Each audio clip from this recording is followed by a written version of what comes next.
This is the Almost Timely newsletter for the week of May 1st, 2022. Cue the Justin Timberlake meme. What's on my mind this week? Minimums. Mainly the minimum required things you need to do your job. I was packing this weekend for a short trip to my folks' house, and I looked at the motley assortment of electronics and gadgets and other things that I brought along, all the stuff I packed in my overnight bag.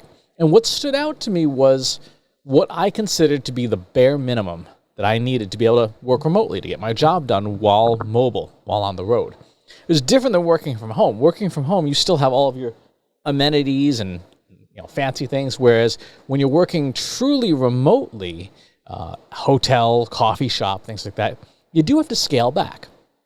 So what were my minimums?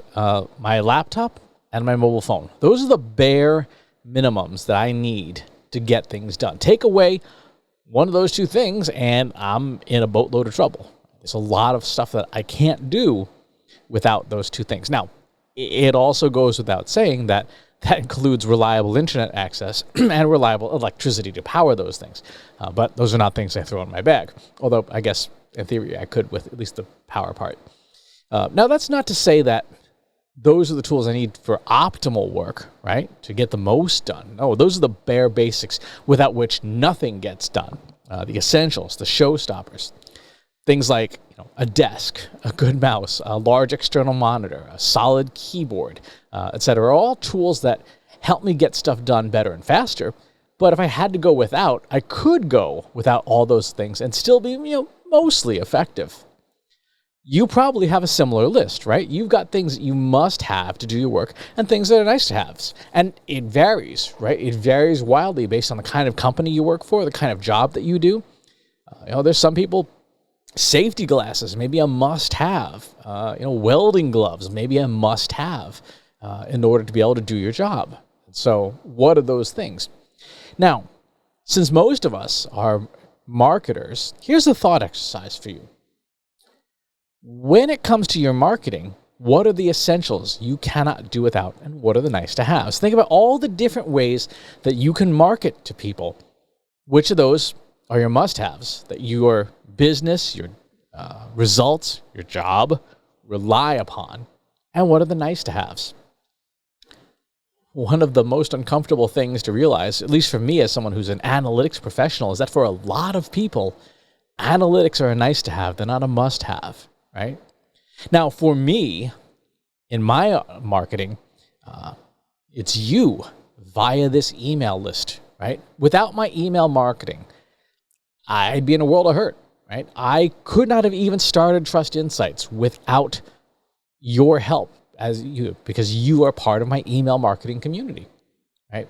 That is one of my must-haves. Now, there are plenty of things like organic search and social media that are nice. They deliver some results, but they're on the nice-to-have list, right? They're not on the must-have list. Social media, public social media, LinkedIn, Twitter, Facebook, Instagram, they're nice-to-haves. If I didn't have them, it wouldn't be game over. Right? That's the other way to look at it. What things, if you didn't have them, it'd be game over for your marketing. If I were starting over today, I had no marketing, no list, no anything, growing a loyal email audience would be my first highest priority. By far, nothing else comes close in terms of effectiveness, both short-term and long-term. My second choice, my second thing that is very rapidly becoming a must-have, and is a relatively new entrant to the field for me, is private social media. Now, if you haven't already joined, if you're not familiar with the concept of private social media, go join my free Slack group, Analytics for Marketers. There's a URL right in the newsletter. Private social media communities are incredibly impactful. A chance to get to know your favorite people and your biggest fans without being moderated or mediated by big tech social media algorithms. So we're talking about services like Slack or Discord or Mattermost. Heck, even if your community is not super huge, right? If you market only to the Fortune 10 CEOs, maybe a group text is just as good, right? But these kinds of communities and the conversations that occur in them They're invisible to search engines. They're very private, and there's no algorithm that you're competing with. One of the things that drives me crazy about people who start social media groups is they're like, oh, we're going to put this group on Facebook. Great. I'm never going to see it. And I know this for a fact because when I started Analytics for Marketers with Katie and the Trust Insights team, we started it as a Facebook group. And within the first week, we saw our reach for about 100 members go down to one person. One person even saw the posts that we were making. Not engaged with them, just saw them, right? That the engagement was so bad because we're competing with everything else on Facebook. The ads, the other groups, the friends and family, colleagues, favorite TV shows, favorite restaurants. Same is true for LinkedIn. Same is true for any of the big social networks, the big public ones. When you join a Slack group or a Discord server or something like that, yes, you can join multiple servers. And there are multiple servers competing for people's attention. But when you're in my server, you're only paying attention to the people around you in that community. Right? And for that slice of time, however short or long it is, we've got your attention. Right? We've got that thin slice of attention, and it's not fragmented, cut up into further pieces by a newsfeed algorithm, right? So that's why these things are so valuable. Private social media communities may not have hundreds of thousands or millions of followers to offer business like mainstream social networks do, but they offer a level of interconnectedness that you can't find in those networks. It's easier to develop real friendships, real professional and even personal relationships in private social media communities. Of all the different technology options, facing marketers now, NFTs and crypto coins and creators, this, that, and the other thing, private social communities are one of the best choices for building a strong, loyal audience. And if I didn't have email as my starting point, I would start a private social media community instead. It's almost as good. So those are my minimums. Those are the things that without which I cannot be an effective marketer. So I'm curious, what are yours? Why don't you pop on over to the Slack group and let me know? I'm curious.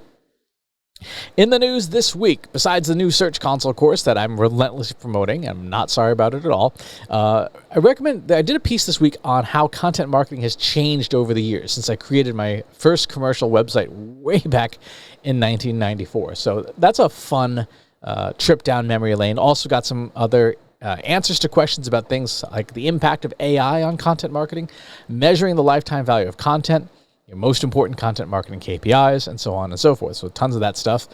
Some new jobs this week: content manager at Rock Content, senior account manager at Web Mechanics, and content marketing project manager at Masthead Media. So some good stuff there. Ads this week, of course, the Search Console course. I'm not going to give up on that. Some thank you notes to Analytica, Martech, Veracity for featuring me in their podcasts and interviews on their blogs. Appreciate that. And in the news, we have some TikTok engagement benchmarks, removing TikTok filters, creating a content map. Google will now enable users to request removals for search results that contain personal information, which is good. We have AI-powered content marketing, exploratory data analysis to understand your marketing, and why you need to learn Python. Upcoming events, I'll be at the Spark.me conference in Montenegro in June, just about a month away. I'm headed to the pharmacy this week to get my next booster shot for COVID, because anytime you're doing anything high risk, it's probably a good idea to get all boosted up. Generally speaking, after about 3 to 4 months, your immunity does wane. So if you're going into a high-risk situation, get all boosted up. We got the MarTech conference in June, the MACON, the Marketing AI conference in August. I have a discount code for that in the newsletter, PEN150, for $150 off that conference ticket. And Marketing Profs B2B Forum in Boston in October. So if you're going to be at any of those events, let me know. You can grab a cup of coffee or something and talk about our minimums. That's the news for this week. Thanks for tuning in. I'll talk to you soon. Take care.